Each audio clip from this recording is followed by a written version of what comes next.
Well, hey everyone, Alex here from The Next Tee, the good, bad, and ugly of golf. So before I continue with today's recording and the first official one of 2025, I'm just going to ask everyone to maybe hit that like and subscribe and follow me along as The Next Tee is going to just keep trucking along this long route called 2025, and it's going to be a pretty good year. I just have a really good feeling about this one. I haven't been able to say that too often in my life, but anyways, dare to be different, right? Right. So 2025, well, before we can really look at what happened in 2025, we have to go back a little bit and look at what happened in 2024. There were tons of great golf stories in the year 2024. Some a little bit on the tragic side, unfortunately. So those ones don't quite qualify as a great story. And then there were some that were just fantastic. And some that were just sort of kind of infuriating in a way as well. So let's begin with the Waste Management Open. Generally speaking, the Waste Management Open, or the WM Phoenix Open, or whatever you want to call it, is one of my favorite events. I'm not what you would call your typical golf body or golf person. I'm a little bit, I belong more in a house of ill repute than, say, a palace, for example. I'm not very prim and proper. I'm sort of kind of rough around the edges. So you get my gist. So usually that tournament is my favorite one. I mean, we've seen caddy races there, and we've also seen our fair share of beer bellies. Right, Harry Higgs and Joel Damon? Talking to you guys. Yep, you two. But the Waste Management actually went somewhere last year in 2024 that I never thought it would get to. Me disliking a tournament. I'm all about the party atmosphere, but the party atmosphere really got out of hand last year. And really, it's not about the golf. It's not about the golf fans. I mean, yes, the Thunderbirds, the local charity down there, makes a ton of money off this tournament. But the antics that we see between, I don't know, people throwing up all over the place, nudity, greens being littered with cans, people jumping over out of the stands onto the greens, just all that kind of stuff. It just got to be too much, and there has to be still some sort of decorum. Sure, have all the fun you want, bring back the caddy races. Who would have thought that that would have been such a travesty to the game, if you will? But then, hold my beer, or my 20 beers, as I stumble piss-ass drunk, falling all over the place, being white girl wasted, no offense to the females out there, or cis females in this age of, shall we say, political correctness. Just the sheer stupidity that we now see at the Waste Management Open, I think it needs to be dialed back a lot, and I hope to Allah, Buddha, or God that finally happens, that it gets just dialed back a little bit. Again, have your fun, have a ton of fun, but have some sort of respect for the game and a little bit of decorum. So, moving on from the Waste Management Open. Who else was a big story this year? We have to go back a little bit earlier in the season, and I'm going to talk about the LPGA for a couple of seconds here for this next section. What can you say about Nelly Korda? What can you say about Nelly Korda? She had an amazing year this year. I mean, let's look at her year. She not only wins 6 tour events this year, last year, 2024, but she also wins a gold medal at the Olympics. And out of those 6 victories that she had on the LPGA Tour last year, No less than 5 of them were in a row. I mean, it's one thing to win back-to-back weeks. I mean, we don't see it all that often. But to win, you know, the turkey event.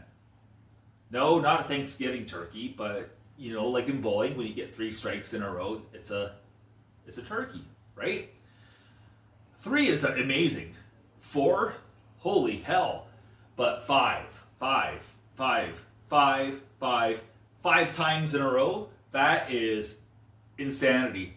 And I think I just channeled a little bit of wrestling's Booker T back when he was with WCW and the WWE. Wow, what a tangent that is, to go from the WWE to Nelly Corda, or actually to Nelly Corda to the WWE and back. But I digress. What a year Nelly had. Just, wow, that's all I can say about Nelly Corda and her season. Not to be outdone, though, of course, with Scottie Scheffler on the PGA Tour. It's a season that was one for the ages. We haven't seen too many of these kinds of seasons on the PGA Tour. I mean, Tiger did his thing, and in many ways, what Scottie Scheffler did this year was very Tiger-esque. I mean, you look at his season again. He won a gold medal at the Olympics, and just checking on my notes here real fast. I mean, you know, he had a total of 8 wins plus the Olympic gold medal. And what I think is the more stunning story here is the fact that Scottie, out of all of his finishes that he had, there were no miscuts that I can think of off the top of my head.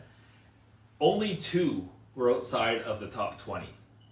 2 finishes. One was the 33rd and one was the 41st place finish that he had at the US Open. So what a season he had. I mean, my God. He made top money. It was a record-setting year in total earnings. And would you believe the person who actually finished second in earnings wasn't even a golfer, but it was PGA Tour commish Jay Monahan. So it tells you what kind of money are in the coffers at the PGA Tour. Say what you will.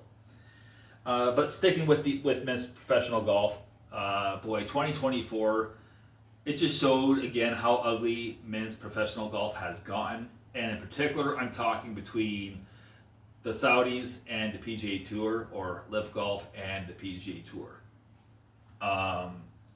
It's gotten to the point where the PGA Tour has become increasingly difficult to watch and enjoy.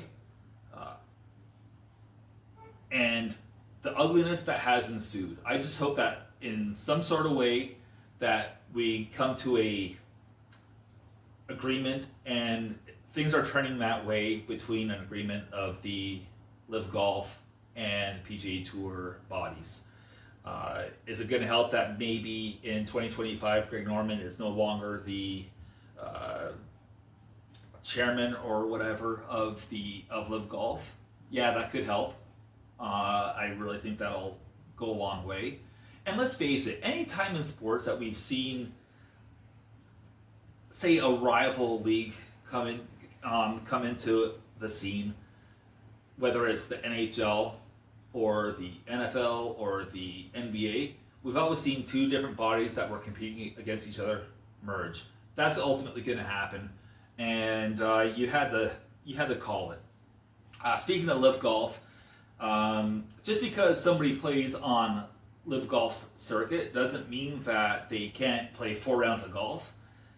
We were shown that by one Bryson DeChambeau this year. Not only did I change my perspective on him in 2024 from not liking him to liking him, but he played some fantastic golf this year.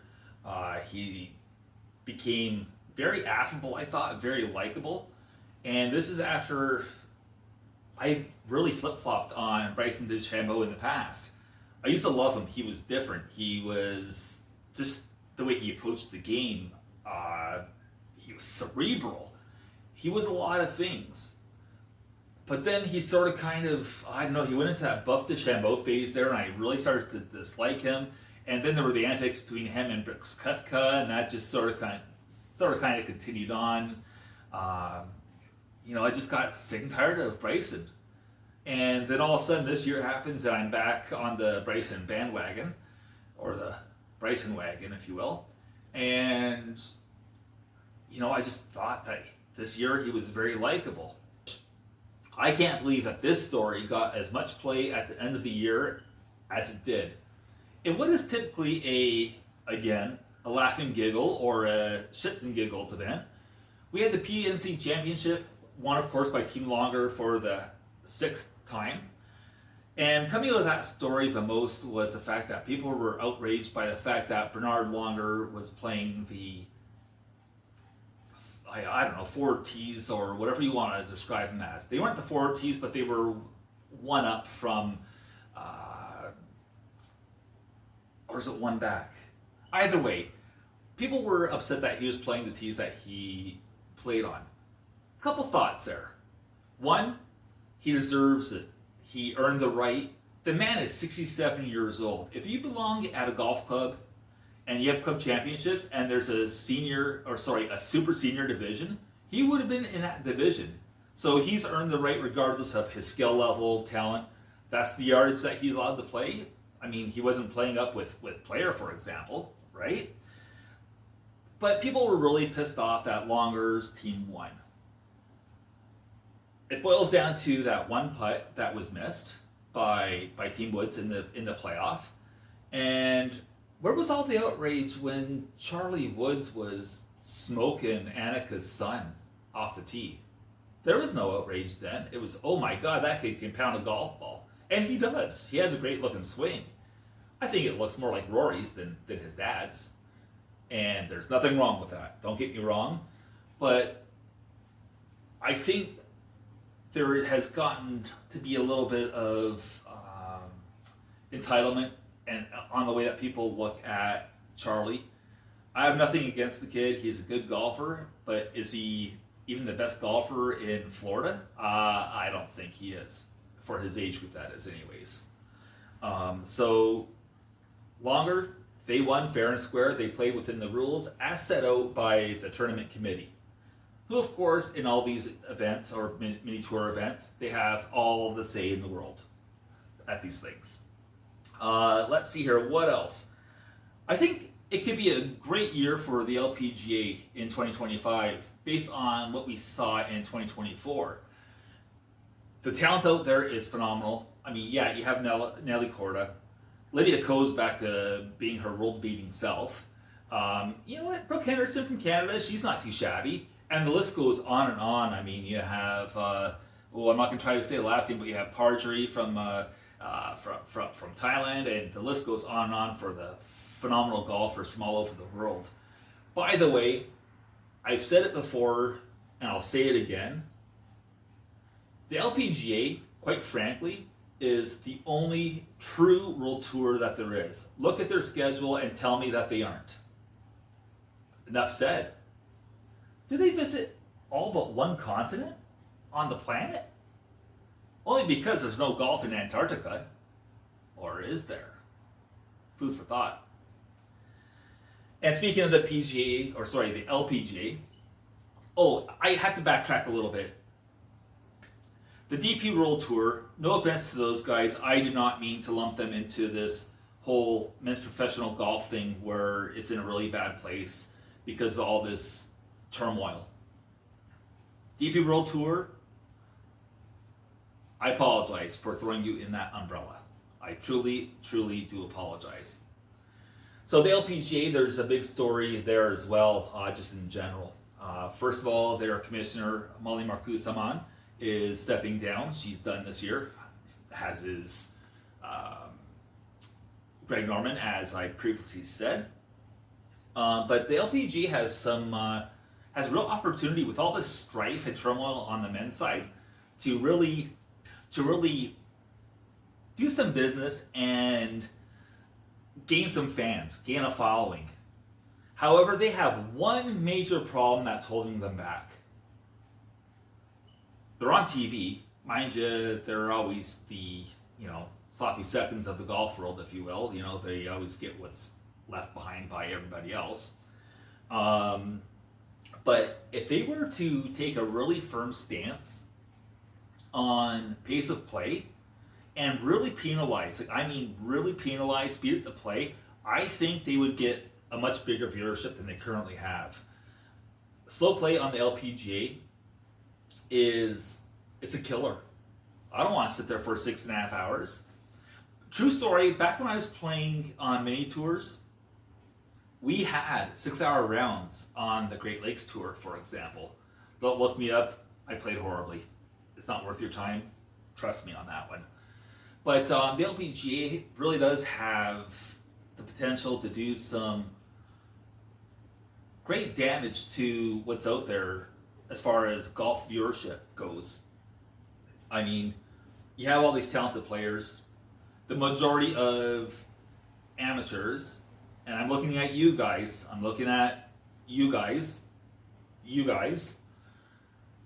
We can relate more to their distances for the most part than we can to the guys on Sunday afternoon that are leading in majors and whatnot. So between a pace of play and taking a firm stance, I really think the LPGA is the better product, all in all, to watch. And of course, there's the topic of the it girl for the LPGA, and that's Charlie Hall. So, Charlie Hall, yeah, she's a pretty attractive young woman. Pretty attractive indeed. We've seen her workouts on Instagram, and boy, she has so many fake accounts that it's unbelievable. Only Nelly Corda can be rivaled by the number of fake accounts all over social media. But if the LPGA is going to push a net girl like Charlie Hall, who happens to be a great golfer, she had a fantastic Solheim Cup this past season as well, focus more on her, the player, instead of trying to get all your views from her lighting up a dart and smoking. Okay, she smokes. Big deal. And she's a little bit on the smoking side too. Sorry for the lack of professionalism there. I am what I am. But you don't have to get all of your views on social media because she's having a dart or ask someone for a lighter. Big whoop. Big whoop. So she smokes. Which in a way is sort of a contradiction too, because, well, she has that amazing workout regimen that she does. She works hard. She plays harder. And yeah, Charlie's great. I love Charlie. But she's more than a golfer who's good looking and smokes. A literal smoke show, if you will. And let's see here, we have Xander Schauffele, who got the monkey off his back. Everyone wondered when he would break through and win some majors. Well, it happened. He won 2 this year. He won the Open at Troon. He ran away with it. And of course, he won at Valhalla during the PGA Championship. Unfortunately, a couple of rough stories came out of that, or one in particular. No, it was 2. First, we had the individual who was working at the venue. He got hit by a shuttle bus. Of course, there was a fatality involved. But the other story that came out of that was Scotty Scheffler was accused of dragging a police officer. The only people that really know what truly happened that day were that police officer who is alleged to have falsified a report, and Scotty himself. Was there back channel stuff? Who knows? I'm not a conspiracy theorist, nor am I a flat earther, or an anti-vaxxer as far as that goes. But anyways, that's a topic for another day entirely. All I know is that he was cleared of charges one way or another. There was no civil litigation done regarding the incident, and that was it. I think there was a brief suspension though for that officer from the host city, Louisville, I believe it was, right? And let's see here, what else do we have? We also had a couple of goodbyes this year. The first one isn't quite as sad as the second one, but first we have Lexi Thompson, who called it a career. She stated that 2024 was her last LPGA tour season. So good luck to you, Lexi, on everything you look to accomplish in retirement. I'm sure you're going to have an amazing retirement. And at the same time, I would be shocked if we saw you resurface somewhere down the road. But in the meantime, good luck, Lexi. And lastly, we said goodbye to Grayson Murray. Grayson Murray was a bit of a misunderstood guy. And unfortunately he, mental illness. It's something that so many of us suffer from. It's something that I'm going to try to start to be more open and vocal about. It's something that I suffer from. I have failed numerous times to take my own life, and no one truly understands the demons that float around inside our heads when we're by ourselves. When we're smiling, no one realizes the pain that we might be in. And I can't imagine what kind of pain Grayson Murray was in to lead him to this. So Grayson, you're missed. And actually at the RBC Canadian Open this year, in the media center and maybe on the grounds as well, they were sending out green ribbons for, let's see here, I think I have it right here. Yeah, I do actually. In the media center and that, there were these green ribbons floating around in honor of mental health. And that's actually what this green band is as well. Also handed out at the RBC Canadian Open. So just tragic and sad. I mean, it is what it is. Anyways, that's it for the recap. Sorry for the Debbie Downer at the end of this. And that's all. Let's see what 2025 brings us. We have the TGL starting up. I think it's going to have a pretty short shelf life, but I could be wrong. And the Century Tournament of Champions is about to kick off in Hawaii and the Aloha Swing. So on to 2025 we go. Anyways, that's it for now. Take care, stay safe, and we'll see you on the next tee.